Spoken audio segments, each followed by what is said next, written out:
माणसांच्यावरती विश्वास ठेवायला शिकायला पाहिजे आपण.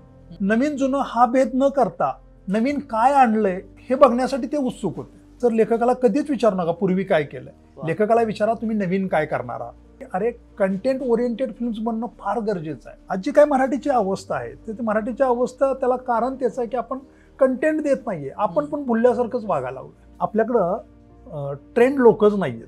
पण काय करतो माहिती का, गावाकडून डायरेक्ट मुंबईला जातो आणि तिथनं गोंधळ काय होते आपला, तर राहायची व्यवस्था नसते, लोकलचं पळापळीची प्रॅक्टिस नसतं, त्याच एवढे एक्झर्शन होतंय की आपण बौद्धिक क्षमताच आपली राहत नाही. पण तुम्ही महाराष्ट्रातल्या कुठल्या तर वेगळ्या टोकातल्या आहात, पण तुम्ही वैशिष्ट्यपूर्ण आहात, तर मात्र निर्माता आवर्जून तुमच्यासाठी खर्च करायला तयार होतो. 1 लाख चित्रपटात येऊन गेलेली कथा जर तुमच्या आयुष्यात घडल्यावर तुम्हाला वाटतं ती वैशिष्ट्यपूर्ण आहे, नाही, तसं होत नाही.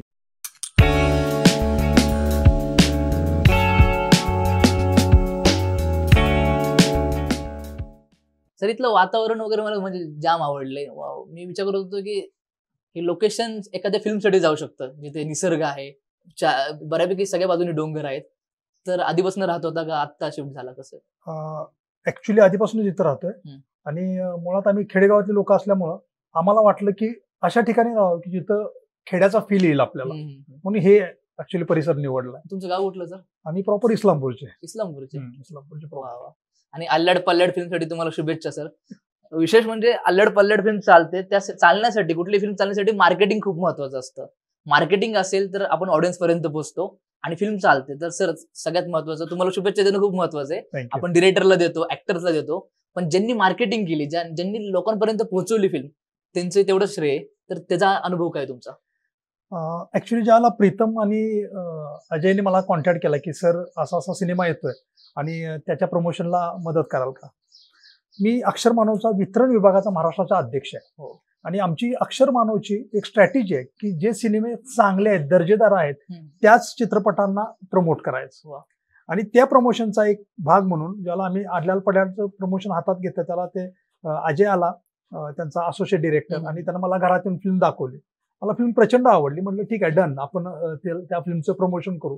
आणि त्याचे सगळे डिटेल्स मागवून घेतले मी त्यांना की मला त्याबद्दल काय लिहायचं आहे, फेसबुक, इंस्टाग्राम, व्हॉट्सअप वगैरे ह्या सगळ्या सोशल मीडियावरती काय लिहायचं आहे.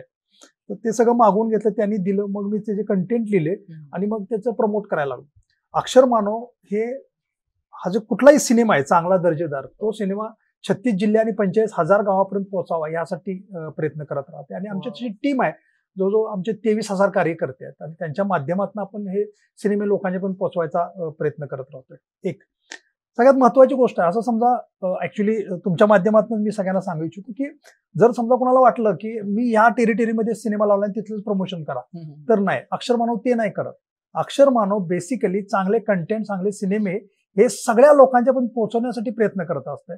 भले तुम्हाला एखाद्या टेरिटरीत लावायचं आणि एका टेरिटरीत लावायचं नाही, तरी सुद्धा काही अडचण नाहीये. आम्ही त्या टेरिटरी जिथं लावणार नाहीये तिथं सुद्धा तुमचं प्रमोशन करत राहतोय. लोकांना ऍटलिस्ट कळावं की एक दर्जेदार सिनेमा येतोय. भविष्यामध्ये कधी निर्मात्याला वाटलं की ठीक आहे आपल्याला तिकडेही लावायचं आहे, तर तो त्यांना बेनिफिट मिळतो ते मिळतो. आणि त्यांची प्रसिद्धी लवकर करण्यासाठी, जास्त करण्यासाठी अक्षर मानव कार्यरत राहतो. सर तुम्ही जसं बोलला की एखादी चांगली फिल्म बनते पण ती पोहोचत नाही लोकांपर्यंत, त्यासाठी अक्षर मानव जी संस्था आहे ती काम करते. पण तुमचा तो प्रवास कसा, अक्षर मानव संस्थेमध्ये जाणं आणि अध्यक्षपदापर्यंत पोहोचणं, हा प्रवास काय होता? ऍक्च्युली मी इस्लामपूरमध्ये वैद्यकीय व्यवसाय करत असताना माझे एक मित्र आहेत संजय सपकाळ म्हणून, त्यांना माहित होतं की मी चळवळीत काम करतोय आणि ह्युमॅनिटीसाठी फार राबतो मी. मग तो मला म्हणाला की अरे तुझ्यासाठी एक ऍप्ट अशी संघटना आहे जिथे मी स्वतः काम करतोय. मग तो मला एका संमेलनाला घेऊन गेला आणि तिथे आमचे जे अक्षर मानवचे जे विश्वस्त आहेत, राजन खान सर, जे साहित्यिक आहेत आणि प्रसिद्ध साहित्यिक आहेत, त्यांच्या कित्येक कथांच्यावरती 25-26 चित्रपट आल्यात, तर त्यांना भेटलो आणि त्यांचा जो इन्फ्लुएन्स माझ्यावर पडला, त्यांचं एक वाक्य होतं पहिल्या भेटीतलं की ते मला म्हणाले की प्रमोद, माणसांच्यावरती विश्वास ठेवायला शिकायला पाहिजे आपण. हे फार भारी वाक्य आहे की माणसांच्यावरती, तुझ्या माणूसपणावरती विश्वास ठेवा. तो चुकेल, बरोबर येईल, ह्या दुय्यम गोष्टी आहेत, पण त्याच्यावरती विश्वास ठेवणं फार गरजेचं आहे. का तो तुमचा विश्वासघात सुद्धा करेल, नाही असं नाहीये, पण त्याला त्याची गिल्ट फील होईल भविष्यामध्ये की अरे आपण चांगल्या लोकांचा विश्वासघात केलाय. पण आपण स्टेबल राहायचं. आपला विश्वासघात झाला किंवा आपला विश्वास ठेवला तरी दोन्ही तर फरक पडून द्यायचा नाही. आपल्याला फक्त एकच, ह्युमॅनिटीवर विश्वास ठेवायचा, ह्युमन बिईंग वरती विश्वास ठेवायचा. आणि त्यातनं सरांच्या कॉन्टॅक्टमध्ये आलो आणि सरांच्या लक्षात आलं की हा मुलगा चित्रपटाच्या जास्त प्रेमात आहे किंवा कलेच्या जास्त प्रेमात आहे. तर त्यामुळे त्यांनी मला सांगितलं की मी एक विभाग सुरू करतो, चित्रपट विभाग, त्याचं काम सांभाळणार का? तर म्हटलं सर डन. आणि मग दिली जबाबदारी माझ्यावरती. आणि ह्याचं काम करत असताना माझ्या लक्षात आलं हळूहळू की राजन खान सरांचा जो दृष्टिकोन आहे तो आहे की कंटेंट ओरिएंटेड फिल्मच बनले पाहिजेत आणि त्यासाठीच लोकांनी काम करायला पाहिजे. आता एक वेगळा किस्सा त्यातला मी सांगतो. मी ज्याला साऊथला काही चित्रपटांना फायनान्स केलं तर त्याला मला पर्सनली भीती वाटत होती. मी महाराष्ट्रीयन असल्यामुळे मला भीती वाटत होती की तिथं अरे कोण हा प्रमोद काळे किंवा मेडिएटर जो होता तो कोण, काय घेणं देणं, असं काहीच प्रश्न विचारतील. पण आम्ही ज्यावेळेला एका स्टुडिओला गेलो कथा पिच करायला त्यावेळेला त्यांनी नवीन जुनं हा भेद न करता नवीन काय आणलंय हे बघण्यासाठी ते उत्सुक होते. म्हणजे फार भारी गोष्ट आहे महाराष्ट्रापेक्षा. म्हणजे महाराष्ट्र ग्रेटच आहे, तो काही विषय नाहीये. पण महाराष्ट्रापेक्षा कलेच्या क्षेत्रात हे त्यांच्याकडे वेगळे पण आहे की तुम्ही जर काय वेगळं घेऊन येत असाल, नवीन घेऊन येत असाल तर तुम्ही जुने की नवीन हे बघितलं जात नाही. कंटेंट ओरिएंटेड आहे. हा, मी बऱ्याच वेळा म्हणतो की हा प्रश्न म्हणजे मी मागे एकाची पटकथा द्यायला गेलो होतो, त्याला मला पटकथा तयार करून द्यायची होती. मग ते पहिल्या बैठकीत त्यांनी मला विचारलं की डॉक्टर साहेब तुम्ही पूर्वी काय केलं? तेव्हा मी त्यांना म्हणालो की सर लेखकाला कधीच विचारू नका पूर्वी काय केलं, लेखकाला विचारा तुम्ही नवीन काय करणार आहात. आणि टेक्निकल लोकांना विचारला, टेक्निशियनला विचारा की तुम्ही पूर्वी काय केलं होतं, कारण त्यांचा अनुभव तिथं फार महत्वाचा असतो. इथं नवीन गोष्टी येणं, नवीन कथा, नवीन कंटेंट येणं फार गरजेचं आहे. राजन खान सरांनी जे आमच्यावरती बिंबवलं तर ते म्हणाले की अरे कंटेंट ओरिएंटेड फिल्म्स बनणं फार गरजेचं आहे. आपल्याकडं एखादा सिनेमा तुम्ही जर विकायला गेला तर पहिला प्रश्न विचारतात की नॉन ऍक्टर कोण आहेत. ऍक्च्युली नवीन काय आणलंय हा प्रश्न त्यांनी विचारायला पाहिजे. जर ऍक्टरवरती जर सिनेमा चालत असते तर कित्येक सिनेमा पडलेले आपल्याला दिसलेच नसते. सुपरस्टार होते त्यामध्ये काय काय सिनेमा. आता मी आवर्जून, म्हणजे मला फार कौतुक आहे, आमचेच एक मित्र आहेत मनोज शर्मा साहेब जे IPS ऑफिसर आहेत, त्यांच्या जीवनावरती एक सिनेमा आला होता 12th फेल नावाचा. ऍक्च्युअली त्यामधले जे ऍक्टर्स होते माझ्यासाठी तरी किमान ते सगळे नवीन होते. पण पहिल्या फ्रेम पासून मी त्यात गुंतत गेलो आणि मला अरे भारी केलंय वाटलं. मग त्याचं महत्व कटलं. राजन खान सर जे वारंवार आम्हाला सांगायचं त्याचं महत्व पटलं की अरे आपल्याला कंटेंट ओरिएंटेड सिनेमे बनवणं फार गरजेचं आहे. सारखं तेच किती दिवस बघायचं. काहीतरी वेगळं करत असतील तर त्यांच्या पाठीशी राहायला पाहिजे आणि ते लोकांच्या पर्यंत पोहोचवायला पाहिजे. आज जी काय मराठीची अवस्था आहे ते मराठीची अवस्था त्याला कारण त्याचं आहे की आपण कंटेंट देत नाहीये, आपण पण भुलल्यासारखंच वागायला हवं. म्हणजे प्रत्येकाला वाटतं की असं ग्लॅमर पाहिजे. अरे ग्लॅमर सगळं नाहीये. मुळात अभिनय दर्जेदार असायला लागतो, त्याच्यासोबत सगळे टेक्निशियन लोक दर्जेदार असावे लागतात. माझा एक अनुभव असा आहे की असं समजा तुम्ही दर्जेदार गोष्टी करायला लागला ना तर लोक तुम्हाला मदत करतात स्वतःहून. म्हणजे विचारतात अरे काय नवीन करायला लागलाय का. नवीन करत असाल तर त्यांचे जे काय बाजार मूल्य असेल, जे काय त्यांचं मार्केटमधले त्यांच्या व्हॅल्यूज असतात ते त्याच्या किमतीसुद्धा ती कमी करतात. म्हणतात ठीक आहे तुम्हाला सपोर्ट करतो. निम्म्या किमतीत काय वेळेस फ्रीसाठी सुद्धा लोक तयार होतात. पण तुम्ही कंटेंट ओरिएंटेड मूव्हीज बनवणं फार गरजेचं आहे. सर तुम्ही जसं कंपॅरिझन करताय की आपली मराठी इंडस्ट्री आणि साऊथ इंडस्ट्री, साऊथमध्ये ते नवीन घेतलं जातं, मराठीमध्ये नवीन रायटरला तेवढा चान्स मिळतो का किंवा डिरेक्टरला की नव्याने एक्सपेरिमेंट केले पाहिजे, किंवा जे डिरेक्टर मुळात आधीपासून ज्यांचा जम आहे तेच मुळात एक्सपेरिमेंट करतात का? ऍक्च्युली खरं सांगू तुला, आपल्याकडं ट्रेंड लोकच नाहीये. आपण गोळ काय घालतोय माहितीये का, फिल्म इंडस्ट्रीमध्ये स्ट्रगलर्स फार आहेत. स्ट्रगलर्स असता कामा नये. ट्रेंड परफेक्ट लोक असणं फार गरजेचं आहे. इथं आपल्या इथं गोंधळ असा आहे की प्रत्येक जण येतो आणि म्हणतो मी फिल्म इंडस्ट्रीमध्ये स्ट्रगल करतोय.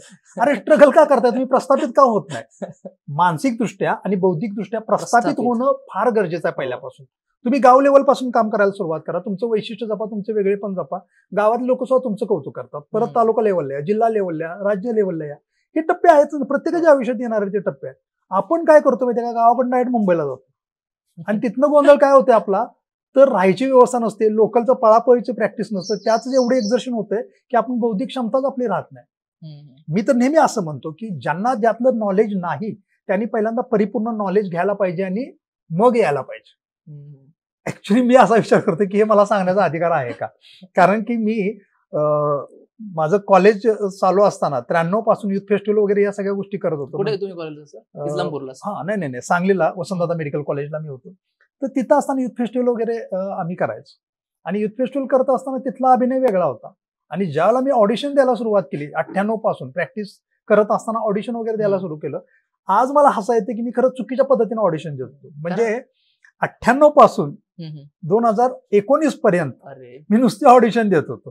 हे किती वर्षाचा कालावधी, आणि त्या दरम्यान मला कधीच जाणवलं नाही, कधीच कळलं नाही की आपण चुकीच्या पद्धतीने ऑडिशन देतो. लोकांना इम्प्रेशन करणं, इम्प्रेसिव्ह करणं, लोकांचे इम्प्रेशन निर्माण करणं, ह्या गोष्टी करणं फार गरजेचं आहे. तुमचं वैशिष्ट्य जपलं तरच तुम्हाला आत घेतील ना. नाहीतर काय होतंय, जनरली ऑडिशनला आलेल्या लोकांना पहिल्यांदा पत्ता विचारला जातो, आणि निर्मात्याची गरज असते. तो काय विचारतो, पत्ता काय विचारतो, आर्टिस्ट जवळच असला की त्याला प्रवास भत्ता जास्त द्यावा लागणार नाही, साहजिक गोष्ट आहे त्याची. पण तुम्ही महाराष्ट्रातल्या कुठल्या तर वेगळ्या टोकातल्या आहात, पण तुम्ही वैशिष्ट्यपूर्ण आहात, तर मात्र निर्माता आवर्जून तुमच्यासाठी खर्च करायला तयार होतो. त्यांना गरज पडली पाहिजे. एक्झॅक्टली. आपण तेच करत नाही, फक्त आपण स्ट्रगलर. सर मी फार स्ट्रगल केला. अरे का केला स्ट्रगल, का केलास, असं आहे ना. हा, आणखी एक मी गोष्ट अलीकडं सुरू केलेलं आहे सोशल मीडियावरती. मी लोकांच्या काही मुलाखती घेतो, म्हणजे त्यांची माहिती गोळा करतो आणि त्यांच्याबद्दल डिटेल्स मी वेगवेगळ्या सोशल मीडियावरती टाकत राहतो, जेणेकरून मला जे फॉलो करणारे लोक आहेत त्यांना कळावं की हे आहेत. मी आता खरं मी नाव सांगणार नाही. आजच दुपारी एक फोन झाला माझा एका स्टुडिओवरून की सर तुमची एक पोस्ट वाचली आणि त्या पोस्टमध्ये अमुक अमुक ऍक्टरचं बद्दल स्ट्रगल आला होता, तर त्याला मी काय मदत करू शकतो. मला एक्सपेक्टेड होतं की ते सांगतील की हा ठीक आहे, त्याला मुंबईला राहायला आता व्यवस्था नाहीये, तर त्याला काहीतरी मदत करा. तर ते म्हणाले त्याच्याकडे एखादी कथा आहे का सांगा, मी निर्मिती करायला. अरे किती मोठी गोष्ट आहे. हा, हे ह्याच्यात तर मला तो मुलगा, तोही माझ्या संपर्कात नव्हता. आता आम्ही एक सिनेमा करत होतो, त्या सेटवरती मला तो भेटला होता. पूर्वी मला कधीतरी तो सोशल मीडियावरती हाय हॅलो करायचा, पण प्रत्यक्षात भेट आमची 5-6 महिन्यापूर्वी पुण्यात झाली. आणि त्यावेळेला मला लक्षात आलं की अरे प्रचंड ह्या पोराजवळ पोटेन्शियल आहे आणि त्या पोरासाठी आपण काहीतरी करायला पाहिजे, अशी भावना निर्माण झाली. त्याला कारण आहे त्याचं वेगळं पण. बरोबर. त्यानं जे काय आपलं वैशिष्ट्य जपून ठेवलं होतं ते आहे. प्रत्येकानं ते जपून ठेवावं. एक आहे, जगामध्ये पृथ्वी तलावरती कोणी कोणापेक्षा श्रेष्ठ असत नाही. प्रत्येक जण दुसऱ्यापेक्षा वेगळा असतो. बरोबर. मग जर निसर्गानंच तुम्हाला एक वेगळं व्यक्तिमत्व, बघणी पर्सनॅलिटी म्हणून जर डेव्हलप केलं असेल, तर तेच तुम्ही जपा ना. कशाला तुम्ही सगळ्यांच्या नकला करत फिरत. तुम्ही नकला केल्यानं की तुमचं वैशिष्ट्य जातं आणि नकला सातत्यपूर्ण राहत नाही. प्रत्येकाला माहित असतं याच्या नक्कल कुठं झाल्या, याची कुठं नक्कल झालेलं आहे, हे अरे पूर्वी बघितलंय, हे नका न करू. ते केलं की तुम्ही अडचणीत आला. तुम्ही तुमचं वैशिष्ट्य जपा, मग तुमच्याकडे एक कॅरेक्टर म्हणून बघितलं जातं. अरे हा, एक कॅरेक्टर म्हणून भारी आहे बरं का, असं काहीतरी करायला पाहिजे, असं मला फार मनापासून वाटतं. Right sir. तर तुम्ही जे बोलला की 21 वर्ष तुम्ही ऑडिशन देत होता ऍक्टर म्हणून, तर तुमचं ऍक्टर म्हणून कसं अप्रोच बदलत गेला? जसं तुम्ही म्हटलं की नकला करू नका. कधीतरी मी पण नकला करायचो शाहरुख खानच्या, नंतर ते बदलत गेलं, कुठेतरी शिकायला लागलो. तर तुमचं कसं की तुम्ही आधी नकला केले का किंवा कुणाला कॉपी केलं, नंतर ह्या स्टेजला आला, तर हे अप्रोच कसे बदलत गेले तुमचे ऍक्च्युली? आणि त्यात अभिनय, तुम्ही वैद्यकीय शिक्षण घेतलंय, तुम्ही म्हटलं तुम्ही स्वतः डॉक्टर आहात, तर डॉक्टर आणि अभिनय हा जो एक, डॉक्टर लोक अभिनय करतातच, पण एक वेगळीच फील्ड आहे ना. डॉक्टर लोक खूप बिझी असतात त्यांच्या प्रॅक्टिसमध्ये, परत त्यांना अभिनय करायचा असतो. तर हे जे पॅशन आहे, ही जी गोडी आहे ती कशी लागली आणि प्लस अप्रोच कसा बदलला? ऍक्च्युली काही गोष्टी इनबॉर्न असतात. हा, आणि आपल्यावर काही इन्फ्लुएन्स पण असतो. इन्फ्लुएन्स असतो की समाजामध्ये जे काही ग्लॅमर असतं आपल्याला दिसतं किंवा हा नेता प्रसिद्ध आहे, तो अभिनेता प्रसिद्ध आहे, त्याच्या मागे अवतीभोवती लोक फिरतात, तर ती ओढ असतेच. पण मला थोडंसं वडिलोपार्जित, म्हणजे माझे वडील पण याला वडिलांना फार गोडी होती.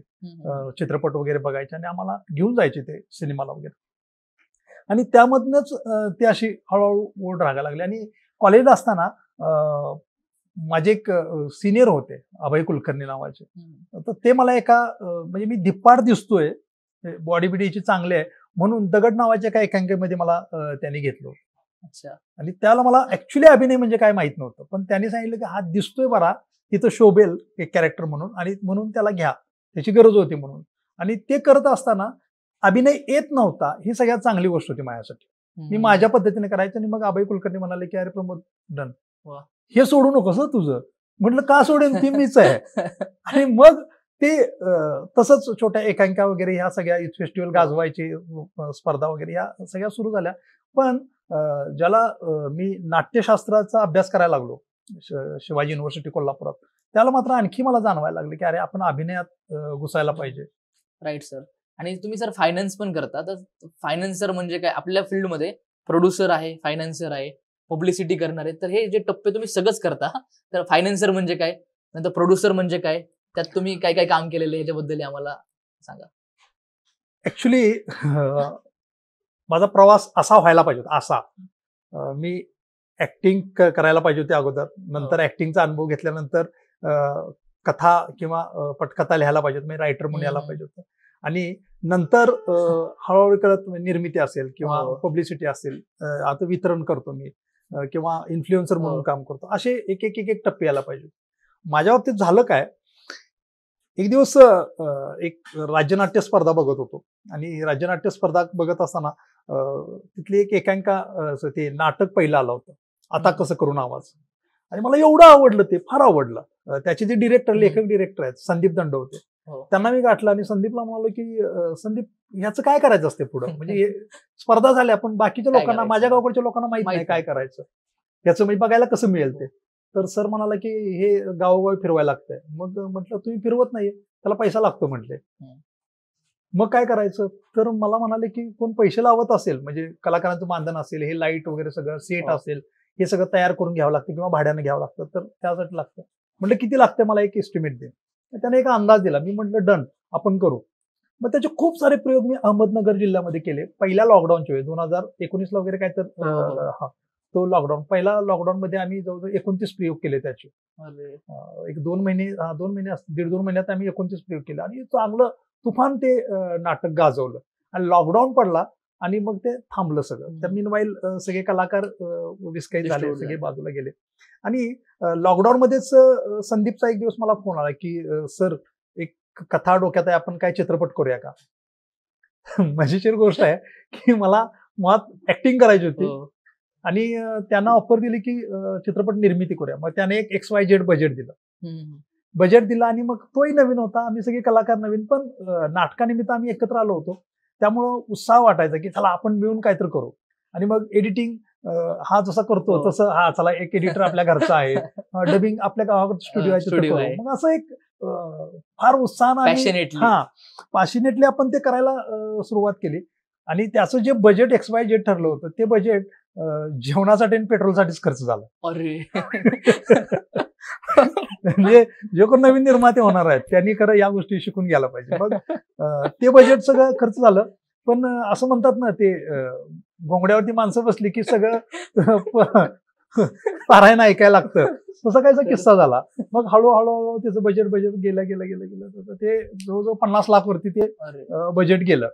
पण आता झालं होतं ते. मग ते केल्यानंतर तो सिनेमा जेव्हा आम्ही केला तर त्याचं एक ड्युरेशन ठरली किंवा 2 तास 10 मिनिटाचा हा सिनेमा झालाय. काही लोकांना दाखवला तर लोकांनी सांगितलं की सर याचं ड्युरेशन थोडंसं कमी करायला पाहिजे, क्रंची झाला पाहिजे. हा क्रंची शब्द मी खाण्यासाठीच वापरत होतो, सिनेमात पण तो पहिल्यांदा ऐकायला मिळाला. आणि ते केल्यानंतर म्हटलं करा क्रंची, चला आता एवढा खर्च केला तर ते क्रंच करू. आणि ते एडिटरकडनं आम्ही क्रंच केलं आणि मग नंतर निरोप आला ते सर सगळं हल्ल्यात बरं का टाइमलाईन. आणि टाइमलाईन हल्ल्यामुळं मग त्याचं म्युझिक बदलावं लागतं, त्याचं कलर ग्रेडिंग, सगळ्या गोष्टी, आणि मग परत ते बदलायची वेळ आली. आता हे मुद्दाम मी सांगायला तुम्हाला, कारण की निर्माता होताना सुद्धा फार काळजीपूर्वक व्हायला लागतं, निर्माता जबाबदारी ती खूप मोठी. हा. मग मात्र मी एकदा सिनेमा तयार झाला, पण मी सिनेमा लगेच आहे तसा ठेवला. म्हटलं आपण बेअक्कल आहोत, बे म्हणजे 2 नव्हे, 0 मधला बे, तर आपण बेअक्कल आहोत, आपल्याला काही गोष्टी शिकून घ्यायला पाहिजेत. मीनवाईल मी अक्षर मानवच्या संपर्कात आलो आणि अक्षर मानवच्या संपर्कात आल्यानंतर मला राजन खान सरांच्यामुळं एक बेसिक गोष्ट कळाली की पहिल्यांदा स्क्रिप्ट चांगली पाहिजे, स्क्रीन प्ले खूप महत्वाचं. मग ते आम्ही शोधायला सुरुवात झाली. हे स्क्रीन प्ले करत असताना मी काही पोस्ट वगैरे सोशल मीडियावरती टाकायचं, अक्षर मानवच्या प्लॅटफॉर्मवरती मांडायचं, लोकांच्या ओळखी वाढत गेल्या. आणि मला एक जणाने म्हणाले की सर आमचा एक सिनेमा आहे, मी त्याला वितरणाचा अध्यक्ष झालो. वितरण काय करायचं हे माहित नव्हतं, कसं करायचं काहीच माहित नव्हतं, पण मी त्याचा अध्यक्ष म्हणून घेतलो. म्हणजे आपण धाडस करू, आपल्याला वेगवेगळ्या गोष्टी शिकायच्या. आणि मग ज्यांना ऍक्च्युली वितरणातलं माहिती आहे त्या लोकांशी कम्युनिकेट केलं, म्हटलं की अरे अक्षर मानव चित्रपट वितरणासाठी घेते आणि तुम्ही आम्हाला मदत कराल. तर ते म्हणाले करू. निर्माता पण आमचा विश्वास टाकला, म्हणजे काही सरांनी पूर्वी चित्रपट वितरण केलेलं नाही, पण त्यांनी मात्र विश्वास टाकला. मी त्यांना एक सांगितलं, म्हटलं की तुम्ही माझ्यासोबत यायचं, म्हटलं सलग वितरण कसं चालतंय, तुम्हीही शिकाल मी शिकेन, फक्त माझा फायदा एकच आहे की तुम्हाला आधीमध्ये कोण लुटणार नाही म्हणून. बरोबर, माझी बायको पोलीस डिपार्टमेंटला आहे, त्यामुळे तुम्हाला लुटणार नाही कोणी याची मी काळजी घेतो. आणि मग मी विठ्ठला तूच नावाचा सिनेमा मी पहिल्यांदा वितरणासाठी घेतला. विठ्ठला तूच वितरणासाठी घेतलं. त्यानंतर त्या विठ्ठला तूच बद्दल बरंच लिहित असताना आणखी एक तेंडल्याबद्दल पण मी सलग लिहित होतो. अच्छा. हा तेंडल्या आम्ही मान गाजवला तेंडल्या. हो. म्हणजे आमचं अनफॉर्च्युनेटली आम्हाला एक फार हिंदी सिनेमा मोठा आल्यामुळं आमचं सिनेमा काढला त्यांनी. आम्हाला वाटलं 200-250 थिएटर मिळतील, पण दुसऱ्या आठवड्यात आम्हाला 10 थिएटर दिले. ऍक्च्युली जो सिनेमा माइलस्टोन आहे मराठी चित्रपटाचा, आम्ही तेंडल्याच्या बाबतीत षटकार मारला. एक नॅशनल आहे आणि 5 आम्हाला स्टेट गव्हर्नमेंटची आहे. तर ते एक होतं. आणि जाहिरातीच्या बाबतीत आणखी एक सिनेमा मी घेतला होता हिंदी, कस्तुरी नावाचा. त्यालाही नॅशनल अवॉर्ड होता. मग विनोद कांबळे सर आणि त्यांचे जे निर्माते आहेत त्यांनी मला सांगितलं की सर याच्याबद्दल जरा पब्लिसिटी करा. त्याला मला पहिल्यांदा अनुराग कश्यप भेटले. आणि ज्याला अक्षर मानवच्या सगळ्या टीमनं, वितरणाच्या टीमनं आणि पब्लिसिटी टीमनं ज्याला हे डिझाईन केलं आणि हे ज्या पद्धतीने राबवलं, अनुराग कश्यपांना सुद्धा वाटलं नव्हतं की हा सिनेमा एवढा हे चालवू शकतो. मुंबईमध्ये ते मला भेटले आणि बोलवून घेतलं. मी आणि प्राध्यापक आमचे जे चित्रपट विभागाचे जे अध्यक्ष आहेत प्रवीण जावळे सर, आम्हाला बोलवून घेतलं आणि म्हणाले ये आपने बहुत बढ़िया काम किया है. मैंने कभी सोचा नहीं था. म्हणाले की पुढचा ज्याला चित्रपट येईल त्याला काळे साहेब आपको मैं कॉल करूंगा. अरे तुम्ही जे हे करताय म्हणजे 36 जिल्हा आणि 45,000 गावामध्ये मॅन टू मॅन कनेक्शन करताय, हे फार भारी आहे. मग ते वितरणाची जबाबदारी घेतली, परत पब्लिसिटीचं घेतलं. मध्येच मला आणि एकानं सांगितलं की सर अशा एका ठिकाणी पैसे लावायचे, तुम्ही लावाल का पैसे? मग साऊथला मी 3 सिनेमाला लावले आणि त्याचं रिफंड पण मला चांगलं मिळालं. तिकडचं काम मला खरं फार आवडलं. आणि मग मात्र आमचे राजन खान सर आणि साऊथचे काय निर्माते दिग्दर्शक कलाकार आहेत, ह्या लोकांचा एवढा माझ्यावर पगडा पडला की अरे नाही म्हटलं, आपण खारीचा वाटा का होईना पण मराठी चित्रपट सृष्टीला द्यायचा आणि आपण त्यासाठी झगडायचं. आता आणखी झगडायचं म्हणजे मी डॉक्टर प्रमोद काळे, मी 4 पैसे मिळवल्यात, थोडेसे बँकेत आहेत माझ्याकडे पैसे, मी सेपर साईडला आहे. जर कोणाला असंच वाटत असेल की आपण असंच फिल्म इंडस्ट्रीसाठी करू, नका. नाही, एवढं सोपं नाहीये. रस्त्यावर याल तुम्ही, करू नका. मुळात पॅशनचा बिझनेस होऊ शकतो किंवा बिझनेसचं पॅशन होऊ शकतं, पण दोन्हीचं गिचडी करायच्या भानगडीत कधी पडू नका. मग बिझनेसकडे बिझनेस म्हणून बघा, पॅशनकडे पॅशन म्हणून बघा, पण बिझनेस सांभाळून पॅशन बघा. राईट. किंवा ह्या बिझनेसचं पॅशन करा तरी चालतंय, पण जर गिचडी करायचा प्रयत्न केला किंवा माझं पॅशन मधनं 4 पैसे मिळवतो आणि बिझनेसमध्ये घालतो, बिझनेस असं होत नाही, कधी होत नाहीये. काय आता ती स्थिती नाहीये. तर मला वाटते की मी आर्थिकदृष्ट्या स्थिर असल्यामुळे माझी नैतिक जबाबदारी आहे की मराठी भाषा, मराठी संस्कृती, मराठी संस्कार, मराठी कला, ह्या सगळ्या गोष्टींसाठी मी काम करावं. आणि त्याहीपेक्षा जास्त या कलेसाठी जे काय तळागाळातले हिरे आहेत, जे ऍक्च्युली चमकायला पाहिजेत पण आता खाणीत आहेत, झाकले गेल्यात, तर त्यांना कसं बाहेर काढायचं यासाठी प्रयत्न करून त्यांना बाहेर काढून चमकवायची माझी फार इच्छा. मध्ये मी एक सोशल मीडियावरती व्हिडिओ टाकला होता की मला कथा द्या म्हणून, आणि मी तुम्हाला कथा पटकथा द्या, जर त्या चांगल्या असतील, दर्जेदार असतील तर तुम्हाला मी त्या निर्माते गाठवून देतो. कारण की काही निर्मात्यांशी कनेक्शन मध्ये आम्ही आहोत आणि ते वाट बघतायत की नवीन कथा काय येते का. जेवढ्या कथा आल्या त्यातल्या 90% कथा सर सैराटपेक्षा भारी आहे. मला प्रश्न पडतो की सैराटपेक्षा भारी का, तुम्ही तुलनाच मुळात का करता? भारी काय भारी देणार? भारी म्हणजे काय, तुम्ही तो सल्याचं काही शोरूम दाखवणार आहेत का आर्ची पाशा स्विमिंग टँक मध्ये शकत नाही ना? अरे तो वेगळा सिनेमा आहे, त्यांनी केलं ते जीव ओतून केलंय. तुम्ही सैराट सारखं करू नका. 10% जी लोक होती त्या लोकांचं मात्र असं मत होतं की सर आम्ही एक वेगळा प्रयत्न केलाय आणि तुम्ही एकदा वाचून बघा, तुम्ही जर येस म्हणलात तर आम्ही येतो प्रॉपर. ते ग्रेट लोक आहेत, ग्रेट. त्यांना कळतं की आपण हे चांगलं केलं की वाईट केलंय हे कळायला पाहिजे. आता सुद्धा मी मेसेज टाकून ठेवलाय, मला मोबाईलला एक मेसेज आलाय की सर प्लीज मला बोलायचंय. त्यानंतर असली कथा दिल्या मला, म्हणजे मला कळे ना ती का पाठवलं. म्हणजे जे 1 लाख चित्रपटात येऊन गेलेली कथा जर तुमच्या आयुष्यात घडल्यावर तुम्हाला वाटतं ती वैशिष्ट्यपूर्ण आहे, नाही तसं होत नाही ना. ते ऑलरेडी कोणाच्या जीवनात गेलं, तुम्ही भावनिकदृष्ट्या एकामेकाशी ते गुंतलेलं असता, हे गोष्ट मान्य आहे. एखादा समजा आपला बाप व्यसनी आहे, त्यानं आईचा खून केला, किंवा आपण प्रेमभंग झाला, पोरगी आपल्याला फसवून गेली, त्यातनं आपण चांगली प्रगती केली वगैरे, ह्या गोष्टी मान्य आहेत, ह्या होतात असतात. पण ते तुमच्यापुरतं वैशिष्ट्यपूर्ण असतंय ना. दुसऱ्यांसाठी वैशिष्ट्यपूर्ण वाटलं असं काहीतरी करा, किंवा त्याही पुढे जाऊन कथा जुनीच आहे पण प्रेझेंटेशन जर वेगळं असेल तर भारी. म्हणजे मी मगाशी 12th फेलचं उदाहरण देत होतो, तो ते 12th फेल असं कित्येक लोकांच्या जीवनात झालं असेल ना. पण ज्या पद्धतीनं मांडणे आहे फ्रेम टू फ्रेम, तुम्ही नाही त्यातनं बाहेर येऊ शकत. वेगळंच पाहिजे. परवा बेंगलोरचे एक मित्र मला त्यांनी हे केलं होतं, कॉन्टॅक्ट केला होता की सर तुम्ही महाराष्ट्रातल्या सिनेमाबद्दलच का प्रयत्न करताय? कारण तुमच्या महाराष्ट्रातला अभिनेता परदेशात ओळखला जात नाही. परदेशात जी ओळख निर्माण होते ती होते कथेच्या माध्यमातून, कन्सेप्टच्या माध्यमातून, प्रेझेंटेशनच्या माध्यमातून. आपण असे काही तर प्रयत्न करूया की. आणि ऍक्च्युली त्याला आम्हाला चांगला जोर मिळेल, कारण की तेंडल्या आम्ही कुवेतमध्ये पण दाखवला आणि सिडनीमध्ये पण दाखवला होता, म्हणजे ऑस्ट्रेलियामध्ये पण दाखवला. तिथं आमचे मित्र आहेत, त्यांनी सांगितलं प्रमोद ते पाठवून दे शो, आम्ही शुक्रवार शनिवार रविवार 3 दिवस आम्ही बघतो. आम्हाला चांगली रिकव्हरी पण मिळाली त्यातून. म्हणजे ते जर आपलं महाराष्ट्र मित्रमंडळ असते, मराठा मित्रमंडळ तिथं जे कार्यरत आहे, तर ते तुम्हाला फार मदत करतं त्या गोष्टी करण्यासाठी. आणि यासाठी तुम्ही वेगवेगळ्या लोकांशी संपर्कात राहणं फार गरजेचं आहे. आणि अक्षर मानव ह्या सगळ्या गोष्टी वारंवार आणि मुद्दाम करेल. आणि मी जेवढे सोसायटीमधले लोक आहेत ज्यांनी वेल सेटल आहेत, ज्यांना सिनेमा वगैरे आवडतात, तर त्यांना मी असं आवाहन करेन की तुम्ही या एकत्र आणि सिनेमासाठी काहीतरी वेगळं करा. आणि तुमचीच ती गरज आहे ना, मनोरंजन तुमची गरज आहे. बघा ना वेगळं काय, तर वेगळ्या दृष्टिकोनातून बघा ते. राईट. Yes sir. सर तुम्ही जसं मध्ये मुद्दा बोलला होता की मराठी तेंडल्या आला आणि हिंदी सिनेमा लागला होता मोठा बिग बजेटचा आणि काही थिएटर आपल्याला मिळालं नाही. तर असं काही होऊ शकत नाही का की संस्थे थ्रू किंवा गव्हर्नमेंट थ्रू की एवढे थिएटर फिक्स ठेवा किंवा त्यात इक्वली डिस्ट्रीब्युशन, महाराष्ट्र राज्य आहे तर मराठी प्रायोरिटी, किंवा असा काही विचार झालेला आहे का? त्याच्यावर काही लोकांच्या प्रतिक्रिया आहेत की तुम्हाला काय वाटतं त्याबद्दल? राहुल, ऍक्च्युली कदाचित ह्यासाठी खूप लोकांनी प्रयत्न केले असतील, बरोबर. आम्ही काय युनिक करू शकतो हे विचार आमच्या डोक्यात चालू आहे. मी मगाशी म्हणालो, मी एका चित्रपटाची निर्मिती केली आणि तो थांबवला सिनेमा. 2 कारण आहेत. मला एक तर सगळ्यांना दाखवून द्यायचं, सगळ्या निर्मात्यांना, की निर्मितीचा खर्च जो असतो तो प्री प्रोडक्शन असतो, प्रोडक्शन असतो, पोस्ट प्रोडक्शन असतो, बरोबर. आणि त्यानंतर जाहिरातीसाठी लागतो, थिएटर रिलीजिंगसाठी लागतो, आणि सगळ्यात महत्वाचा खर्च असतो तो म्हणजे होल्डिंग कॅपॅसिटी.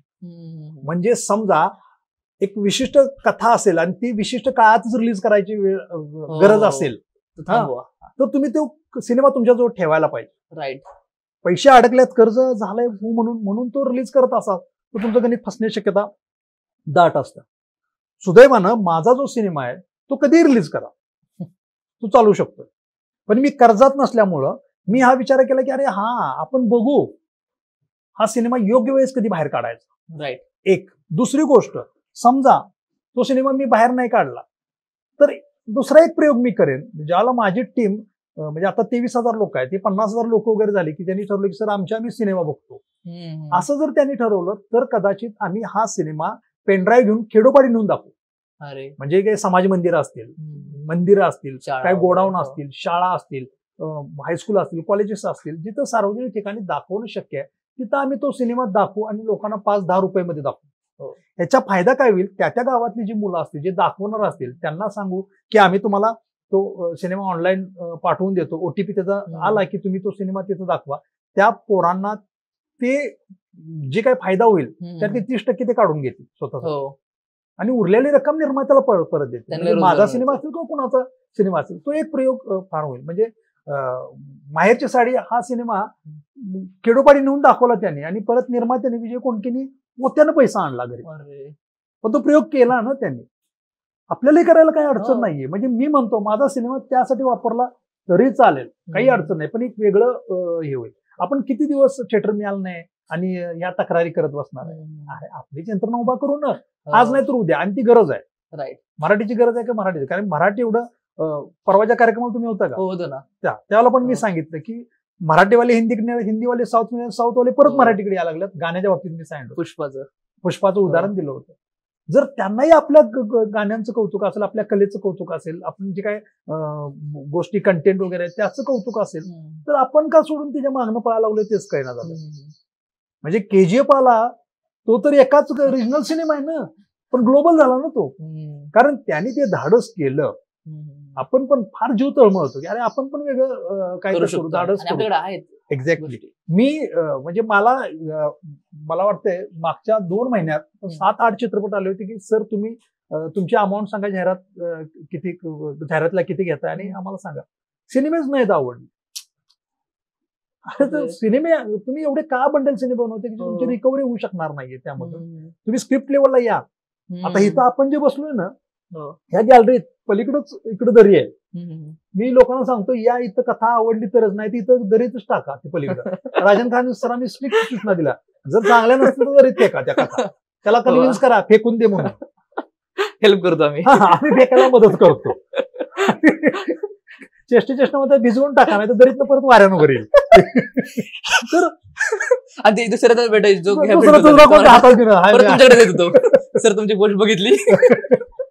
तर कंटेंट वाईज पहिल्यांदा हे करू त्यात. हे कंटेंट चांगला असेल तर कुठेही सिनेमा असणारच आहे आपला, काय अडचण नाहीये. सर मला गोष्ट काय आवडली, तुम्ही स्वतः प्रोड्यूस करता फिल्म, पण तुम्ही तुमच्याकडे ती तुम्हाला माहिती ती जबाबदारी आहे आपली मराठी संस्कृती मराठी फिल्म पुढे गेली पाहिजे. प्लस तुम्ही प्रोड्यूस करताना सगळ्या खबरदारी करता की कंटेंट महत्वाचं आहे का. नाहीतर मी बऱ्यापैकी जे ऐकले प्रोड्युसर ते एकतर हिरो कोण आहे, हिरोईन कोण आहे, आयटम सॉन्ग आहे का, फिल्म किती चालणार आहे त्याच्यावरनं ते ठरवतात. तर मुळात आपल्या इंडस्ट्रीमध्ये प्रोड्युसर आहेत का, किंवा ज्याला आपण प्रोड्युसर म्हणतो ते खरेच प्रोड्युसर आहेत का. ऍक्च्युली या प्रश्नाचं मी वेगळ्या अर्थानं तुला उत्तर देतो. लोकांना इन्व्हेस्टर आणि प्रोड्युसर मधला अर्थच माहित नाही. ओके, इन्व्हेस्टर हा ही बँक असते आणि प्रोड्युसर हा शेतकरी आहे. शेतकऱ्याला ऍक्च्युली बँकेकडनं कर्ज घेतले ते फेडायचं आहे, ते व्याज चालू आहे. शेतकऱ्यांना आपण काय प्रोडक्ट घ्यायचा शेतीतून हे कळायला पाहिजे. आणि दुसरी गोष्ट म्हणजे तो कसा खपवायचा हे पण कळायला पाहिजे. निर्मात्याची पण तीच अवस्था आहे. निर्मात्याला वाटतं की आपण निर्माते झालो म्हणजे संपला विषय, ईपी काय तर सगळं बघून घेईल, असं होत नाही. आपल्याला पण तेच नॉलेज पाहिजे. प्रमाणापेक्षा जास्त टोमॅटो झाले की आपण रस्त्याकडला फेकतो, त्याचं केचप बनवायला यायला पाहिजे शेतकऱ्याला, व्यवसाय करता हा करायला आला पाहिजे.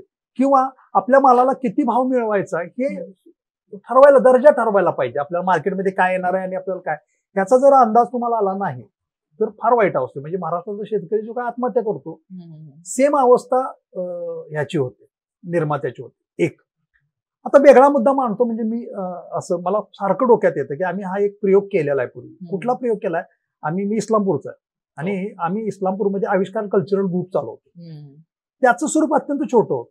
म्हणजे काही स्थानिक कलाकार आम्ही घ्यायचं आणि त्यांना गाणी वगैरे सादर करायला यायचं. 50, 100, 200, 1000 लोक बघायला यायचे. नंतर आम्ही काय केलं, ह्या सगळ्या लोकांना कन्व्हिन्स करायला लागलो एक चांगले प्रोग्राम द्यायचं. आणि ते प्रोग्राम देत असताना आम्ही ऍडव्हान्स बुकिंग करायला लावायला लागलो लोकांना. किंवा XYZ माणसाकडे जायचं आणि त्याला सांगायचं की आम्ही वर्षातनं असे 6 प्रोग्राम देणार आहे, दर 2 महिन्याला एक प्रोग्राम देणार आहे आणि त्याचे किमान दर असा असेल तर ऍडव्हान्समध्ये आम्हाला ते सगळे पैसे द्या. विश्वासाने लोकांनी दिले आणि आम्ही काय करायला लागलो, म्हणजे फिक्स ग्राहक मेंबरशिप सारखंच मेंबर बनवले आणि ह्या सगळ्या लोकांना वर्षातनं 6 प्रोग्राम द्यायला सुरुवात केली. आविष्कार कल्चरल ग्रुपची आज 23 वर्ष झाली आमची. फार आम्हाला अभिमान आहे ते सांगायला की 23 वर्षात आमची अशी अवस्था आहे की जगभरातल्या गायकांना किंवा जे कोण कलाकार आहेत, परफॉर्म करणारे आर्टिस्ट आहेत, त्या सगळ्यांना वाटतं की इस्लामपुरात येऊन एकदा प्रेझेंट करावं. खूपच आमच्याकडे मोठा निधी आम्ही साठवून ठेवलेला आहे. त्याच्या व्याजातूनच एक कार्यक्रम चालता आणि सभासद फी. आता लोकांची झुंबड उडते किंवा हे एवढे दर्जेदार आविष्कार कल्चरल ग्रुप दर्जेदार कार्यक्रम देते की आम्हाला त्याचे सभासद व्हायचं आहे. सेम मला असं वाटतंय की आम्ही अक्षर मानवच्या माध्यमातून गावोगावी असे निर्माते बनवावे. कुठले निर्माते, म्हणजे तुम्ही एका फॅमिलीकडे जाणार, तुम्हाला सांगणार की आम्ही तुम्हाला पुढच्या वर्षी एक सिनेमा दाखवणार आहे आणि तुमच्या घरात 5 लोक आहेत तर 20-20 रुपये आम्हाला 100 रुपये द्या. म्हणजे ऍडव्हान्स बुकिंग आहे ते. आणि ते 100 रुपये आम्ही चित्रपट निर्मितीसाठी लावू.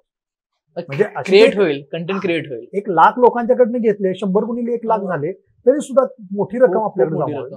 तर ह्यासाठी वर्क करणं फार गरजेचं आहे. आणि ते सिनेमे मग असं वाटतं की ते एकाच ठिकाणी लोक राहतील याची काही गॅरंटी नाही ना. वेगवेगळ्या ठिकाणी राहणार लोकांच्याकडनं तुम्ही पैसे गोळा केला, मग आपण काय करू शकतो, किंवा अशी काही सिस्टीम आहे का की जे लोकांनी OTP मागितला की OTP द्यायचा आणि त्यांना त्यांच्या टीव्हीवरती तो सिनेमा प्ले होईल. म्हणजे 20 रुपये मिळेल. थिएटरला त्यांना जायची गरज नाहीये. म्हणजे काही सिनेमा मान्यच आहे, काही सिनेमे एवढे हे असतात, दर्जेदार असतात की त्यांना मोठ्या पडद्यावर बघायला पाहिजे, बरोबर. पण असेही काही सिनेमे आहेत की जे घरात बघितले तरी चालण्यासारखे आहे, तुमचं मनोरंजन होऊ शकतं. नाहीतर आपण संध्याकाळी 7 नंतर टीव्ही पुढे बसतोच ना 10-11 वाजेपर्यंत. त्याचपैकी काही कालावधी आम्हाला मिळेल नवीन सिनेमा, चांगला सिनेमा, जो सिनेमा टीव्हीवरती बघण्याच्या लायकीचा आहे असा सिनेमा, किंवा त्या टीव्हीवर बघितला तर काही फरक पडणार नाही सिनेमाच्या ग्रेटनेसमध्ये. हो. तर असे सिनेमे आम्ही प्रेझेंट करू ना, Right. ते देऊ. माझ्याकडे एक संस्था अप्रोच झालेली आहे की ज्यांचे जवळजवळ 2-2.5 लाख सभासद आहेत पूर्ण भारतभर. अरे तर ते मला म्हणत होते की सर आम्हाला काय आयडिया देऊ शकता का? तर म्हटलं तुम्ही 2-2.5 सभासद असतील तर सगळ्यांच्याकडनं 100-100 रुपये कलेक्ट करा, कथाही त्यांच्याकडनं निवडून घ्या, वा. त्याला आम्ही मार्गदर्शन करतो. एक चांगली कथा त्यातनंच आर्टिस्ट निवडा, ओके, त्यांचं हो. चयन करू, चूज करू त्यातून आणि एक चांगली दर्जेदार कलाकृती निर्माण करू आणि ती तुमच्याच लोकांना दाखवा. बाहेरचं गिराईक शोधायची गरज नाही. मग जे फ्री मध्ये बुकिंग करतायत, ऍडव्हान्स बुकिंग करतायत ते एक प्रकारचे निर्मातेच झाले ना. किंवा जर समजा तुम्हाला हा प्रयोग शक्य नसेल तर मी अक्षर मानवच्या माध्यमातून अशी विनंती करेन की जर ज्यांना वाटतंय की माझ्याकडे 10 लाख रुपये आहेत, 20 लाख रुपये आहेत, 50 लाख रुपये आहेत, तेवढ्या चित्रपट निर्मिती होत नसेल तर आपण मिळून करू ते कोलॅबोरेशन. हा, फक्त एक काय करायचं, अहंकाराची चपला बाहेर काढा आणि मग आत या. फ्लेक्झिबल राहा आणि सगळ्यांनी मिळून एक चांगली कथा निर्माण केली की आपण कदाचित टेक्निशियन लोकांना सुद्धा आत घेऊ शकतो. त्यांनाही सांगू शकतो की बा तुझी किती फी आहे, तर तुझी 10 लाख रुपये तुझी फी आहे, ठीक आहे, मी तुला आता 2 लाख रुपये देतो, 8 लाख रुपये तुला निर्माता म्हणून आत येऊन घेतो. पण त्याला शेवटी कथा पण आवडायला पाहिजे. आपलं जे काय आपण तळमळीनं करतो ही तळमळ त्याला जाणवायला पाहिजे. हा प्रयोग सुद्धा शक्य आहे आणि तो आम्ही करणार का? तर 100% करणार, त्याचा काही वादच नाहीये. ज्या पद्धतीने अक्षर मानव चांगल्या मनानं प्रगती करत निघाले, 1-1 टप्पे गाठत निघाले, तर तिथं आम्ही त्यात यश मिळवणार का? तर 100% यश मिळवणार आहे. तर या गोष्टी आहेत, म्हणजे निर्माता म्हणून वेगळ्या अँगलनं बघणं फार गरजेचं आहे. आणि वाईट काय माहिती आहे का, आपल्याकडं एक दिग्दर्शक लेखक असतो, तो गाठतो कोणाला माहितीये का? बिझनेसमॅन कोण आहे, कॉन्ट्रॅक्टर कोण आहे, त्याच्याकडे ज्याकडे पैसे आहेत त्याला गाठतो. त्याला त्यातलं कसलंही नॉलेज नसतं आणि त्याचं नॉलेज नसल्यामुळं गोंधळ काय होतं माहितीये का, तो जे फसगत होतो. चांगली स्क्रिप्ट असते, चांगल्या गोष्टी असतात, पण तो त्याला प्रॉपर नॉलेज नसते ना. तर कृपया इन्व्हेस्टरला प्रोड्युसर म्हणू नका. आणि प्रोड्युसरनं सगळ्या गोष्टींचं नॉलेज, म्हणजे त्याला स्क्रिप्टचं नॉलेज पाहिजे, त्याला म्युझिक मधलं पाहिजे, मी म्हणत नाही असं परिपूर्ण नॉलेज असावं, पण त्याला ऍटलिस्ट सेन्स पाहिजे की आपल्याला काय घ्यायचं आहे. आणि जर समजा शेवटपर्यंत तुम्हाला सेन्स आलंच नाही तर कोणाची मदत घ्या ना. मदत देणारच लोक आहेत ना, ती मदत घेऊ आणि मदत घेऊन करू ना ते पुढं. त्यात कमीपणा काय घ्यायचंय. आणि बऱ्याच वेळा लोक म्हणतात की मराठी चित्रपट फ्लॉप होतात किंवा तिथं काम करणारे लोक आपापले पैसे घेतात आणि निघून जातात. हा, ही वस्तुस्थिती आहे. प्रत्येक जण आपापला मोबदला घेतो, निघून जातो. ह्यामध्ये सगळ्यात शेवटी पगार मिळणारा कर्मचारी कोण असतो तो निर्माता असतो. सगळ्यात उशिरा ह्याच्यात हे मिळतो. पण मी असं सांगेन की सगळ्यांनी खरंच जेन्युन राहणं फार गरजेचं आहे. मी किस्सा मुंबईमधला सांगतो तुम्हाला. मी एका फिल्मसाठी मुंबईमध्ये गेलो होतो स्टुडिओमध्ये, आणि स्टुडिओमध्ये गेलो तर मला स्टुडिओच्या दारातच मी बसलो. मला माझे काही वैशिष्ट्य आहेत. मला हिचहायकिंग आवडतं. हिचहायकिंग समजतं का? हात दाखवायचा आणि कुणाचं डबल शीट बसायचं, कुणाचं ट्रक मध्ये बसायचं आणि पुढचा प्रवास करायचा. हिचहायकिंग करायचं, लिफ्ट मागायचं आणि जायचं. काही वेळेस फुकट मिळतं, काही वेळेस कमी पैशात मिळतं, काही वेळेस योग्य मोबदला देऊन मिळतं. त्याचा फायदा एक होतो की खूप लोकांच्या कॉन्टॅक्ट मध्ये तुम्ही येतात आणि ती वैशिष्ट्य जपली जातात. तर हिचहायकिंग करून जायची जशी मला सवय, म्हणजे सिम्पल राहायचं आणि लोकांचं काय करतात लोक ऍज अ ह्युमन बिंग म्हणून मला काय किंमत देतात ते बघत राहतो आम्ही. आणि मला माझा बाप नेहमी म्हणतो, कुठल्याही गोष्टीसाठी, कुठल्याही एखाद्या मिटिंगमध्ये, कुठल्याही सभेमध्ये बसताना सगळ्यात शेवटच्या कोपऱ्यात बसायचं. हा अँगल असतो, तुम्ही इथं बसताना सगळं दिसतं तुम्हाला. मला ती सवय आहे, कोपऱ्यात बसायचं, फारच पुढं करायचं नाही. पण ज्याला वेळ येईल त्याला आपण कोणाला ते दाखवून द्यायचा प्रयत्न करायचा. आपण काय सर्वश्रेष्ठ नसतो, पण वैशिष्ट्यपूर्ण असतो, मत मांडायचं. हा, एक्झॅक्टली. तर ते स्टुडिओला मी गेलो होतो आणि नेहमीप्रमाणे स्टुडिओच्या दारात बसलो की एसी फुल चालू असतं. हा, त्या एसी मध्ये बसतो आणि आमचा दिग्दर्शक त्या स्टुडिओवाल्याशी गप्पा मारत होता. त्यांचं काय ते VFX एक काम होतं. VFX ते काम करत असताना जो स्टुडिओवाला होता, ओनर त्याचा, तो आधीमध्ये असा करायचा, म्हणजे तो मला विचारायचा, आप क्यों बैठे हो इधर, आपका कुछ काम है क्या? आणि माझा दिग्दर्शक एवढा तल्लीन होता सांगण्यात, त्यानं सांगितलंच नाही की ते कोण आहे. तो आपलं चाललं होतं. शेवटी मग त्यांना चहा प्यायची उक्की आली, थोडंसं गार झाल्यावर. आणि मग तो म्हणाला की चाय मगवायचे. तो म्हणाला हा 2 चहा आणा. त्या दिग्दर्शकाला माहिती आहे काय डॉक्टर काय व्यसन करत नाहीये. मग 2च चहा आणला त्याने. तो माणसाला गॅरंटी कन्फर्म झालं. हा, बेल वाजून त्यांनी बोलवलं कुणाला तरी आणि तो माणूस सांगितलं 2 चहा. तो गेला, दरवाजा नीट लागला नव्हता म्हणून तो उठला स्टुडिओचा ओनर. दार लावून परत मला म्हणाला, आपका क्या काम आहे. मी म्हटलं ती तुमची जी चर्चा चालली आहे ना मगापासून त्याचा चेक मी देणार आहे. त्यामुळे चेअर माझ्याजवळच आणली. सोबत होता तो दिग्दर्शक, त्याला म्हटलं उठा चला. म्हटलं सर काय झालं. अरे म्हटलं तुला सुद्धा किंमत द्यायला तयार नाहीये. तो जो फायनान्स करणार आहे, जो त्याला किंमत आहे, चेक देणार आहे, त्याला किंमत द्यायला लागली. आणि हे माझ्या बुद्धीला पटत नाहीये. तू सर्वश्रेष्ठ आहे, कलाकृती निर्माण केलेली आहे. पैसे कोणी दिल रे, कोणी मिळवते, पण जी कलाकृती निर्माण केली जाते त्याला किंमत नाहीये, मग ते चालणार नाही आपल्याला. खरं बोललो तुम्ही खूप. तर ह्या गोष्टी आपण सगळ्यांनी पाळायला पाहिजे बरं का. नाहीतर आणि निर्माते एक XYZ निर्माते होते. XYZ हा मुद्दाम शब्द वापरतोय, तुम्हाला मी बोलण्यावर तुम्हाला थोडा अंदाज येईल मी कोणाविषयी बोलतोय. एक निर्माते होते, त्यांनी मला स्क्रिप्ट ऐकवली आणि म्हणाले की डॉक्टर साहेब काय बजेट काय जाईल. मी स्क्रिप्ट ऐकल्याने म्हटलं की 60-70 लाख रुपये हा मराठी सिनेमा होईल. मग त्यांनी माझ्याशी परत काय कॉन्टॅक्ट केला नाही, काय नाही. मग सिनेमा तयार झाल्यानंतर लक्षात आलं की त्याचा बजेट गेलं होतं 2,30,00,000 रुपये. अरे, सिनेमा आला गेला 30 लाख रुपये त्याचं कलेक्शन झालं. मी त्यांना परत भेटलो मुद्दाम जाऊन, म्हटलं तुम्ही असं काय केलं. म्हटलं मी 60 लाख रुपये बजेट सांगितलं, तुम्ही 2,30,00,000 रुपये कसं काय खर्च केलं. नाही ते आता काय झालं गेलं विसरून जावा. मी एकाला विचारलं, म्हटलं काय यांचं काय गणित चुकलं. अहो म्हटले ह्यांचा बंगला राजमालासारखा आहे. आणि हे ज्याला लोक भेटायला आले त्याला पलीकडे का 3 स्टार हॉटेलमध्ये जाऊन राहिले. हा जो खर्च आहे ना 3 स्टार हॉटेलचा, स्वतःचा बंगला राजमालासारखा असताना तुम्ही 3 स्टार हॉटेलमध्ये गेला का, तिकडे काय गरज आहे तुम्हाला तिकडे जायची. तरी ते तिथे गेले, राहिले. आणि सगळ्यात घाणेरडी सवय काय, असं गुडघ्याला हात लावून जे पाया पडतात, भारी वाटते. आपण कोण आहोत ती फिलिंग येतं ना, शो ऑफ सगळ्यात मोठं घातक फिलिंग आहे. ते नका करू. सगळे रिस्पेक्टेबल आहात आणि निर्माताही तेवढ्याच लेवलला जेवढा स्पॉट बॉय एका लेवलला, सगळे समान पातळी. बरोबर, मग तुमचं नुकसान होत नाही अजिबात. तुम्हाला कोणच अंधारात ठेवत नाही. आणखी एक वेगळी गोष्ट मला सांगायला आवडेल की ज्याला स्क्रिप्टचं वाचन असतं ना, त्याला सुमित्रा भावे करायचं तसं की स्पॉट बॉय पासून निर्मात्यापर्यंत सगळेच स्क्रिप्ट ऐकायला असते. सगळ्यांना आपापल्या जबाबदाऱ्या माहित असायच्या. ते सगळ्यांनी करायला पाहिजे. आपल्याला काय म्हणते का, 1-2 जण स्क्रिप्ट ऐकतात आणि सुरू करतात सगळं काम. गोष्टी नका करू. म्हणजे पॉवर इक्वेशन वगैरे हे तर सहज म्हणजे होतच असेल सारखं. हा ना, निर्मात्यांकडनं आणि डिरेक्टरकडनं. मला हे विचारायचं सर की निर्माता एक असतो, डिरेक्टर, रायटर, क्रिएटर असतो. म्हणजे ज्याने लिहिलंय कागदावर, डिरेक्टरकडे येते कन्सेप्ट, तेव्हा तो स्वतः एक त्याच्याकडे पॉवर असते. तर निर्माते आणि डिरेक्टर मध्ये काही चढावड होते का, किंवा संघर्ष होतो का, काय होत असेल. खरं सांगू, दोघांना अक्कल असेल ना तर संघर्ष होत नाही. दोघं बेअक्कल किंवा दोघांपैकी एक कोणतं बेअक्कल असेल ना तर हमखास संघर्ष होतो. संघर्ष का होत माहितीये का, 2 प्रकारचे संघर्ष आहेत. पहिला आहे ते म्युच्युअल अंडरस्टँडिंग नसल्यामुळे होतं, किंवा तुम्हाला त्यातलं काही कळत नाही त्यामुळं हे होतं, संघर्ष होतो. आणि दुसरा संघर्ष असतो की सर्वश्रेष्ठ आपण यातनं काय काढू शकतो. तो निकोप संघर्ष आहे आणि तो पाहिजेच. भांडलंच पाहिजे एकामेकाबरोबर. चांगल्या गोष्टीसाठी तुम्ही भांडायलाच पाहिजे. बरोबर, मग त्यात हे होत नाही. आता मला माझं ज्यावेळेला चित्रपट मी करत होतो त्याला मी कधीच विचारलं नाही त्यांना की मी त्यात काय बोलू का काय. त्यांना मी विचारायचं की बाबा हे मला खटकलंय, तुम्हाला काय वाटतं सांगा. सजेशन दिलेत फक्त. मग ते करायचं. आणि सगळ्यात महत्वाचं म्हणजे फार एक चांगला शब्द आहे. माझे मित्र आहेत गणेश पुके, जे साऊंड रेकॉर्डिस्ट आहेत, म्हणजे ज्यांनी बरेच मराठी चित्रपट केले. त्यांचं एक नेहमी वाक्य असते की किल युअर डार्लिंग. म्हणजे तुमची आवडती गोष्ट, तुम्हाला आवडतंय ती गोष्ट जर मिसमॅच असेल तर काढून टाका, त्याला मारून टाका. किल युअर डार्लिंग, ती काढून टाका.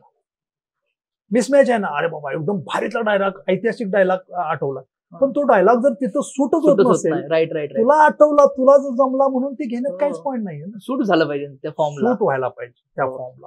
तर ह्या गोष्टी आपण टाळायला पाहिजेत उत्कृष्ट कलाकृतीसाठी. सर तुम्हाला ऍज अ प्रोड्युसर म्हणून काही वाईट अनुभव आलेत का, किंवा ऍज अ ओव्हरऑल इंडस्ट्रीमध्ये जे की बॅड, जसं तुम्ही एक अनुभव सांगितलाच की जेव्हा जातो तेव्हा ट्रीट कसं करतात लोक. जर आपण नॉर्मल असतो, आपण ह्युमन बिंग म्हणून एकमेकांना करत असतो, पण ऍज अ प्रोड्युसर म्हणून किंवा ऍज अ कलाकार म्हणून तुम्ही ऍक्टर आहात, तर काही वाईट अनुभव आलेत का? फ्रँकली स्पीकिंग, मला खोड काढायची सवय. म्हणजे मी मगाशी म्हणाल मला कोपऱ्यात बसायला सवय आहे. आणि लोकांनी आपल्याला कमी लेखावंच म्हणून मी फार प्रयत्न करत असतो. म्हणजे लोकांना पुढच्याला उद्युक्त करतोय, मला कमी लेख, मला कमी लेख. आणि एकदा त्यानं कमी लेखला रे लेखला की मग आपले सटकते. म्हणजे आता माही सटकली तसं माझं होतंय. आणि मग त्यांना मी दाखवतो की मी काय करू शकतो आणि काय नाही ते. असं खूप वेळा झालंय. म्हणजे लोकांना काय जे अनुभव ते येत असतील, मला मात्र मी पर्पजफुली माझ्यावर यावेत तसे अनुभव, त्यासाठी मी प्रयत्न करतोय. मला तो माझ्या स्वभावाचा भाग आहे की यायलाच पाहिजे, ती यायलाच पाहिजे. एक किस्सा आहे चित्रपटाच्या सेटवरती. मी असं नेहमीप्रमाणे आपलं कोपऱ्यात बसायचं शांतपणे. हा, आणि मग तो निर्माता काय फारसा दादच द्यायचा नाही. आलं ते जेवलायस खाल्लायस काय एका बाजूला बसलाय काही गृहीतच नाही. हा, गृहीतच नाही. पण ऍक्च्युली हे महत्वाचं पात्र आहे, एक कॅरेक्टर आहे चित्रपटातलं, त्याला आपण किंमत द्यायला पाहिजे, त्याला आपुलकीनं कौतुकानं विचारायला पाहिजे, हाय हॅलो करायला पाहिजे. त्यानं काहीच तो करायचं नाही. आणि मला ते जाणवायला लागलं पहिल्या दिवशीपासून त्याच्यात सेटवरती की तो असं करतो असं करतो. एकदा एका ठिकाणी सीन लागला होता आणि तो आला, फ्रेम बघत होता की अरे हा, तो म्हणाला अरे ती गाडी कुणाची तेवढी काढा की. मध्ये त्या फ्रेम मध्ये येत होते आणि ते विसरले ती गाडी ती बाजूला काढायला. मग ते लागले सगळ्यांना हे करायला, बोलायला. अरे ती गाडी कुणाची काढा, गाडी कुणाची काढा. तुमचं कोणतं म्हणतं हे कुठतरी लावून गेलंय, हे कुठतरी लावून गेलंय. आणि नंतर तिथला मेकअप पण मला म्हणाला, सर तुमची ती BMW मध्ये लावल्या तुम्ही. मी आलो, गाडी काढली माझी. गाडी काढल्यानंतर निर्माता संध्याकाळी आला. अरे सर मला माहित नव्हतं. म्हटलं काय माहित नव्हतं? तुमची BMW. अरे अवघड. एका सिरियलचं मुद्दाम नाव मला घ्यावं असं वाटेल. ते म्हणजे मी पहिली सिरियल केली ती लागेल झाल्याची. त्याचे 50 एपिसोड मध्ये मी होतो आणि त्याचं जे मानधन मला मिळायचं तो पण कुणाला माहित नव्हतं की मी कोण आहे काय. मी लाईन मध्ये वरून जेवण वगैरे घ्यायचं, सगळे आर्टिस्ट घेतात तसं जेवण वगैरे घ्यायचं. आणि एकदा मला त्याचं मानधन मिळालं आणि मग मी त्याला इस्लामपूर ते सातारा बुलेटवरनं यायचं आणि ये जा करायचं. आणि मग ज्याला मला मानधन मिळालं त्याला मी सगळ्या ते स्पॉट बॉय वगैरे सगळ्यांना बोललो आणि त्यांना म्हटलं हे माझं सगळं मानधन तुम्ही आपापसात वाटून घ्या. अरे वा. त्यांना म्हणजे ते ब्लॉक झाले. म्हटले सर त्यांना काय म्हणणं ती माझी गरज नाहीये, काम करण्याची गरज आहे आपली. आणि आता ते खूप जण कॉन्टॅक्ट मध्ये आहेत. आणि नंतर त्यांनी जसं त्यांना कळालं की अरे हा इस्लामपूर मधला लिडिंग प्रॅक्टिशनर आहे, हॉस्पिटल वगैरे या माणसाचं, फक्त हा पॅशनेटली येतो, इथं करतो आणि तिकडं जातो. काहीतरी सेटवरचे असे आहेत की मला येता त्यांनी सांगितलं की सर या वस्तू आणायच्या त्या आणा ना. त्याचे पैसेही मला अजून परत मिळालेला नाही. सुदैवानं तो अनुभव म्हणून मी घेतला की अरे हा आपण हे फसायला नाही पाहिजे होतं. हा, ते पैसे गेल्याचं दुःख नाहीये, मुळात ते चित्रपट पण आले नाही त्याचं फार मोठं दुःख आहे. ते चित्रपट आले असते, पैसे गेले काय, तुम्ही पैसे इन्व्हेस्ट केले पण नाही तसे नव्हे, तशी इन्व्हेस्टमेंट आहे. एखादी वस्तू त्यांना हा इथं कोल्हापुरात मिळते, पुण्यात मिळते, सर येता घेऊन या वस्तू. मग मी उत्साहाने घेऊन यायचं. असं कधी म्हणाले नाही मला पैसे पाठवून द्या आणि मी हे करायचं. आणि मला हे करतात ना, काहीतरी चांगलं करतात, चला मग मी यायचं. ते पैसे पण मिळाले नाहीयेत, पैसे गेल्याचं दुःख नाहीये, ते सिनेमे आले नाहीत हे सगळ्यात त्यातलं वाईट आहे. अरे असं व्हायला नाही पाहिजे, कारण ते आपली एनर्जी असते, पैसे असते, काहीतरी असं व्हायला नाही पाहिजे. माझी तळमळ आहे की मराठी चित्रपट सृष्टीसाठी थोडस जे काय शक्य आहे ते योगदान द्यायचं. काही चित्रपट आता मला प्रमोशनला आल्यात आणि चांगले दर्जेदार सिनेमा आल्यात, त्यांना मी स्वतः अप्रोच झालोय की सर मी त्याचं प्रमोशन करतो. तर ते म्हणाले की सर त्याचे पैसे नाही मिळणार. म्हटलं सर पैसे नको आहेत मला हा चित्रपट लोकांच्या जावा असं मला वाटतंय. पण अक्षर मानवचं एक हे आहे, कारण कसं आहे अक्षर मानवची काही टीम आहे जे 36 जिल्ह्यात राबत असते. ते तुमच्या वयाची पोरं आहेत, कॉलेजची पोरं आहेत, ते त्यांना काहीतरी पुन्हा फुलाची पाकळी मिळावी. ऍटलिस्ट ते त्यांच्या सोशल मीडियावरती मेसेज व्हायरल करत असताना त्यांना व्हाउचर मारायला लागत असेल, बरोबर, व्हाउचरचे तरी पैसे आपल्याला द्यायला पाहिजेत ना. आणि मग ती मुलं मन लावून काम करतात आणि त्याचा खूप फायदा होतो तुम्हाला, ते तळमळीनं करतात. आणखी एक मोठा प्रयोग आम्ही विठ्ठला तुझच्या वेळेस करायचा आम्ही हे केलं होतं. मग ते अनफॉर्च्युनेटली आम्हाला तिथलं थिएटर मिळालं नाही. तर विठ्ठला तुझच्या वेळेस आम्ही काय केलं, तिथले जे आमचे कार्यकर्ते होते त्यांना सगळ्यांना सांगितलं की तुम्ही ह्या तिकिटी घरोघरी नेऊन विकायच्या. अच्छा. मग त्यातनं एक नवीन आयडिया आली की आम्ही तिथलं थिएटरच चालवायला गेलो. थिएटर चालवायला गेलो म्हणजे तो शो. मग निर्मात्याला सांगितलं की तिथले पोस्टर्स पाठवून द्या, तिथं त्याचं थिएटरचं भाडं द्या, जे काही रिलीजिंग ऑर्डर वगैरे सगळं द्या, आणि त्यानंतर तिकिटी किती विकतात त्याच्यात तुम्ही लक्ष नका देऊ, त्यासाठी आम्ही राबतो. मग त्याचं बल्क बुकिंग असेल, सगळे मिळून वेगळ्या घरोघरी जाऊन तिकिटी विकण्याच्या, तर त्याचं सगळं नियोजन केलं. लोकांना सांगितलं, लोक म्हणाले की ठीक आहे की आम्ही एवढं तिकिटी केलं, 10-12 हजार तिकिटी आम्ही लोक घ्यावीत लोकांनी, त्यासाठी आम्ही प्रयत्न केले. आणि अनफॉर्च्युनेटली तिथलं थिएटर मिळालं नाही आम्हाला. पण जर समजा तो प्रयोग यशस्वी झाला असता तर अख्ख्या महाराष्ट्रातली आमची अक्षर मानूची सगळी टीम तयार आहे की निर्मात्याला एवढं सांगायचं की चल आम्ही तुझा चित्रपट हे कर, चालवायला दे आम्हाला. आणि त्याला समजा त्याला वाटलं की ह्या भागातून आपल्याला 1 रुपये मिळणार नाही, 1 रुपया मिळणार नाही असं त्याला जिथं वाटत असताना जर आम्ही तिथं त्याला लाखो रुपये मिळवून देत असतो तर तो खुश होतो ना.